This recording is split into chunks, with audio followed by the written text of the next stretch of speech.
میت پر رونے والے لوگوں سے فرشتہ کیا کہتا ہے؟ کیا آپ جانتے ہیں کہ جس وقت کسی انسان کا انتقال ہوتا ہے اور لوگ اس پر رونا شروع کرتے ہیں، ایسا تو ہر جگہ ہی ہوتا ہے کہ کسی انسان کا انتقال ہوا تو گھر والے، عورتیں، بیوی، بچے، سارے لوگ اس کے لیے روتے ہیں۔ تو اس وقت حضرت ملک الموت جو انسان کی روح قبض کر کے جا رہے ہوتے ہیں، تو وہ جب لوگوں کو روتا ہوا دیکھتے ہیں نا کہ عورتیں رو رہی ہیں اور اس کے گھر میں چیخو پکار ہونے لگی، لوگ اس میت پر رونے لگے، تو وہ فرشتہ واپس آتا ہے۔ تاریخ میں آتا ہے کہ وہ فرشتہ واپس آنے کے بعد لوگوں سے کچھ کہتا ہے، اور لوگوں سے کیا کہتا ہے وہ یہ سن کر آپ دنگ رہ جائیں گے کہ وہ ملک الموت یعنی حضرت عزرائیل علیہ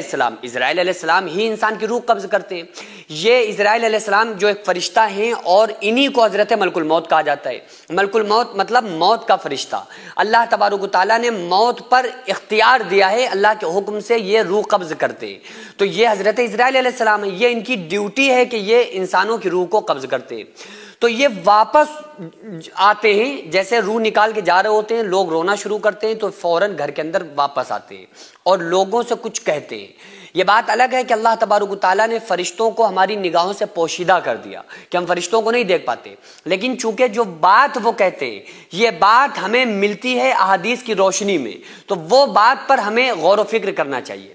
تو حضرت ملک الموت جو لوگوں کے ساتھ اور فرشتوں کے ساتھ ہوتے ہیں، چونکہ ایک ہی فرشتہ تھوڑی آتا ہے روح قبض کرنے کے لیے، ملک الموت کے ساتھ کچھ اور فرشتے بھی ہوتے ہیں۔ نیک بندے کے پاس آئیں چاہے وہ بد انسان کے پاس آئیں، نیک بندے کے پاس جب آتے ہیں تو اچھی شکل و صورت میں اچھے فرشتوں کے ساتھ آتے ہیں، اچھی شکل و صورت کے فرشتوں کے ساتھ آتے ہیں۔ گنہگار کے پاس آتے ہیں تو بڑی ڈراؤنی شکل میں اور ڈراؤنے فرشتوں کو ساتھ لے کر آتے ہیں، اور اس کی روح کو نکال کر بڑے اعزاز کے ساتھ نیک بندے کی روح کو عزت کے ساتھ لے جاتے ہیں، گنہگار کی بڑی خطرناک طریقے سے کھینچ کے لے جاتے ہیں۔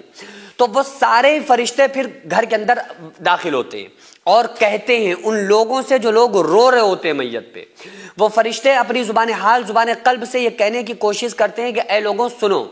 میں نے اس بندے کی جس کے لیے تم رو رہے ہو میت پر، میں نے اس کی روزی نہیں چھینی بلکہ یہ اپنا رزق پورا کر چکا تھا، میں نے اس کی زندگی نہیں چھینی، زندگی کم نہیں کی بلکہ یہ اپنی زندگی پوری کر چکا تھا۔ اللہ تعالیٰ نے جو اس کے مقدر میں جتنی زندگی لکھی تھی، اذا جاء اجلها لا يستأخرون ساعة ولا يستقدمون، اللہ فرما رہا ہے کہ جب موت کا وقت قریب آ جاتا ہے تو ایک ذرہ نہ اس میں جلدی ہوتی ہے نہ ایک ذرہ دیری ہوتی ہے، تو فوراً وہ فرشتہ جو ہوتا ہے وہ کہتا ہے کہ دیکھو میں نے اس کی روزی نہیں کم کی، میں نے اس کا رزق نہیں چھینا، میں نے اس کی زندگی نہیں کم کی، میں نے اس کی عمر نہیں چھینی، بلکہ یہ اپنی زندگی میں جو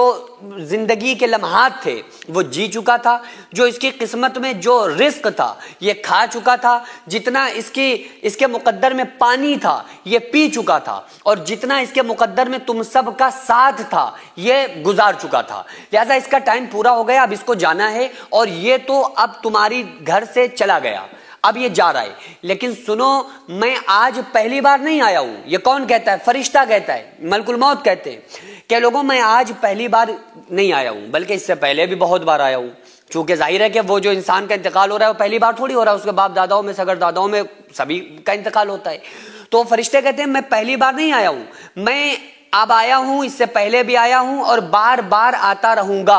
اس وقت تک میں آؤں گا جب تک کہ اس گھر میں کوئی نہ کوئی انسان موجود رہے، یعنی کہ جتنے بھی دنیا کے اندر انسان موجود ہیں،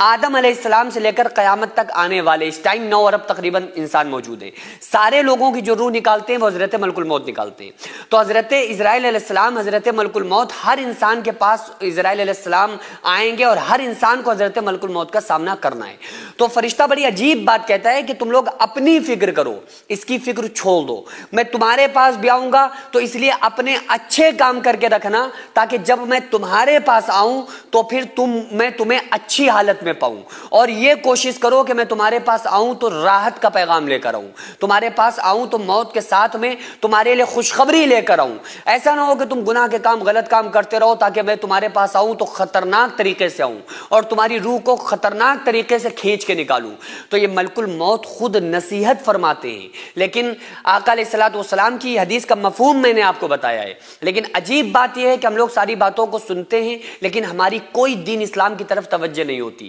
ہم زندگی میں ایسے جیتے ہیں جیسے ہمیں مرنا ہی نہیں ہے، اس لیے کہا جاتا ہے موتو قبل ان تموتو، کہ مر جاؤ مرنے سے پہلے، یعنی دنیا میں رہو لیکن اپنی خواہشات، ان خواہشات کو جو دین اسلام سے آپ کو الگ کر دیں، ان خواہشات کو مار دو، ختم کر دو، اور اللہ اور اس کے رسول صلی اللہ علیہ وآلہ وسلم کے غلام بن کے اس دنیا میں زندگی گزارو۔